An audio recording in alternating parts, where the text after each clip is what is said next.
Welcome to Etihad Focus, your number one spot for the latest match updates, transfer news, and inside training coverage.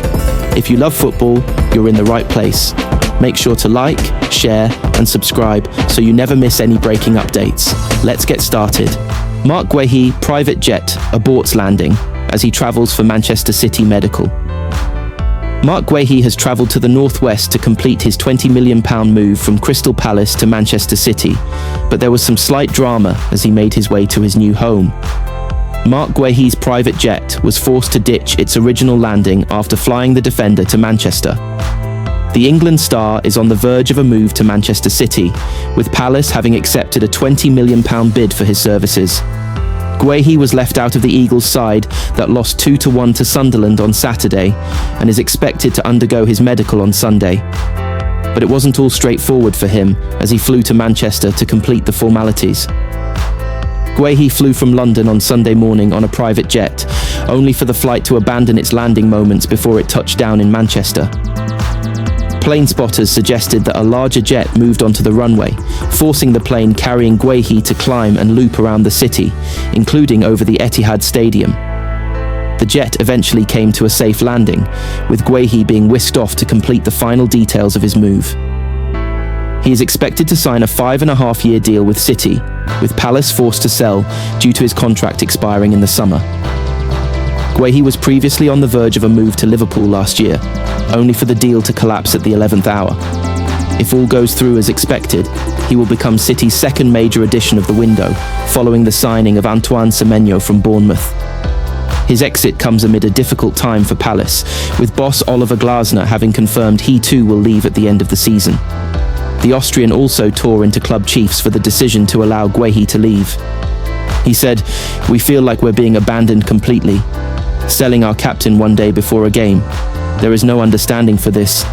We are preparing, and then yesterday, Friday, I get told that our captain will be sold. But why not next week? At least he can play this game, and then next week other players are coming back. It makes me really upset. If your heart gets ripped out twice a year, with Eberechi's one day before a game in the summer, and your captain one day before a game, I've just got no understanding. I heard yesterday at 10:30 a.m. for the first time that we were selling Marc," Glasner added. "I think the negotiations were a few days long, so nobody would have called at 10 a.m, and by 10:30 a.m, everything was agreed. Then we have to deal with it.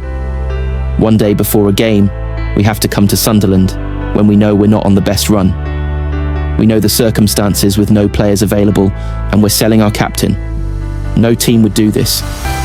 Other teams, the players play, and then the next day, they're leaving, and we are selling the day before. Pep Guardiola has already won over Manchester United. Transfer target's mum, Manchester City boss.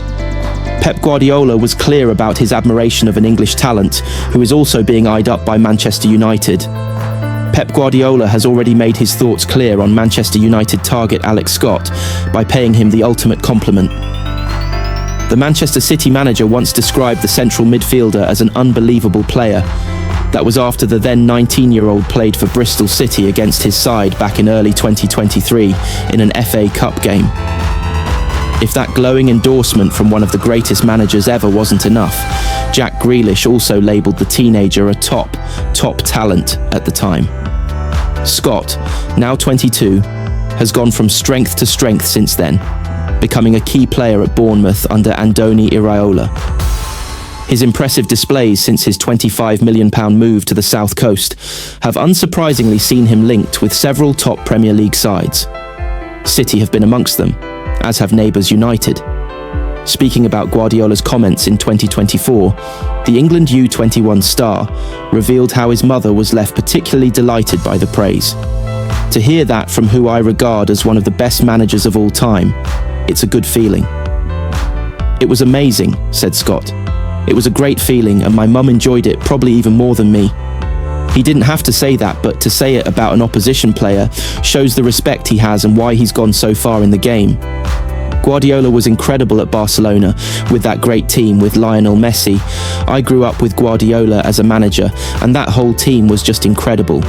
Xavi and Andres Iniesta. Messi doing his magic. He had brilliant midfielders at Bayern Munich with Thiago. And now he's at Man City with Rodri, who, for me, is one of the best players in the Premier League. Yet, he could end up playing for Guardiola's cross-city rivals, United, who have made signing a midfielder their priority for 2026. The Old Trafford club appear to be biding their time, however, with recently sacked manager Ruben Amorim suggesting there will be no new arrivals of note in January prior to his dismissal. Having appointed Michael Carrick as interim boss until the end of the season, United are expected to instead splash out in the summer on more than one midfield signing. Adam Wharton, Elliot Anderson, João Gomes and Carlos Baleba are all being linked with a move to Old Trafford. Scott must be doing something right if he is being considered amongst such company by United Chiefs, having received his first England senior call-up by Thomas Tuchel in November 2025. Should the Red Devils successfully fend off rival clubs and secure his signature, they may well have a future Three Lions star on their hands. The reasons Man City moved for Marc Guehi became clear versus Manchester United. Manchester City were well beaten in the Manchester derby, as goals from Bryan Mbeumo and Patrick Dorgu gave the home side the win. It was a derby day to forget for Manchester City, but the prospect of Marc Guehi arriving to strengthen a squad in desperate need of defensive reinforcements does at least mean brighter times could lie ahead. City were well beaten by Manchester United at Old Trafford, and their performance offered nothing and deserved nothing. A victory in midweek at Newcastle United means City have one foot in the Carabao Cup final, and a similar outcome in Norway against Bodø/Glimt on Tuesday could secure a top 8 Champions League spot. Not that that will offer much comfort to Blues fans in the hours and days after Saturday lunchtime's defeat. But the capture of Guehi is a show of intent from Pep Guardiola and Hugo Viana, and with injuries biting in the backline, it felt imperative that City strengthened in that area this month. The dismal Derby Day defeat highlighted the difference Guehi could make. City again began with Max Alain and Abdulkadir Kusanov at the heart of the defence, with Nathan Ake on the left, and all three suffered nervous starts at Old Trafford. Alaini played a straightforward pass, which Ake couldn't keep in, and the pair repeated the error a few minutes later before the 20-year-old was caught in possession on the halfway line and almost presented Bryan Mbeumo with a clear run on goal, but Gianluigi Donnarumma was quickly off his line. Alaini had been faultless in his 2 cup showings prior to his Premier League debut, but a derby away at Old Trafford is a different beast.